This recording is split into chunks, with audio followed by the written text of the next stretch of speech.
My view is that he's not a radical or an extremist in those sense, and I've made that very clear, but I think he's an opportunist. I think he will say one thing to one audience and another thing to another audience, and I think that puts a question mark over his fitness to be mayor. When it comes to success stories, arguably these are one of Boris Johnson's biggest. However, when it comes to transport, the road ahead is quite bumpy for the person who wants to replace him. Isn't it time to move away from support for those kinds of actions? No, well, we are a party that comes from a movement. When it comes to things like airport expansion, things that are going to cause enormous harm, when democracy fails, we do support direct action.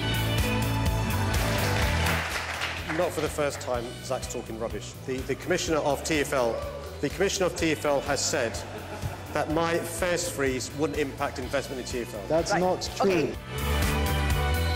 TfL isn't legally allowed to cap the number of private hire licences, and you know, Boris, who's the chair of Transport Fund, has asked the government to change the law. It needs the government to change the law, and they've said no. So scrapping TfL wouldn't address that. You know, what you need to do is change the government of Westminster for one who's going to clamp down on what's a popular service. So I mean, you give probably the London Mayor more power. Or give the London Mayor more power. You don't have a very high profile, you're not very visible. We're fighting a leaflet campaign on the ground and letters, the air war as well, and on social media and things, and we're out there working for every vote.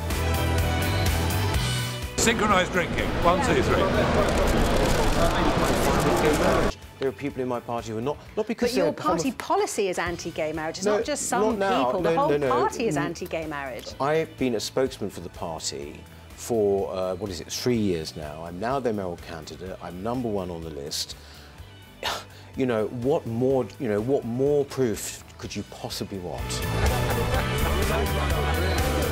The really important thing about this party is that it's non-partisan. So you can join the party from wherever you are on the political spectrum, because our take is that this is something that all of the other political parties are falling behind in. And if you join our party, it's a way to tell all of the other parties that they have to do better at this. I was responding to Sadiq Khan's pledge. He's written it in blood, along with Zach Goldsmith. He's written it in blood? Yes, in the way that the Liberal... You say your language isn't incendiary, you say he's written it in blood. He's written it in the Palestinian blood. You see, you and I are just not going to agree on this.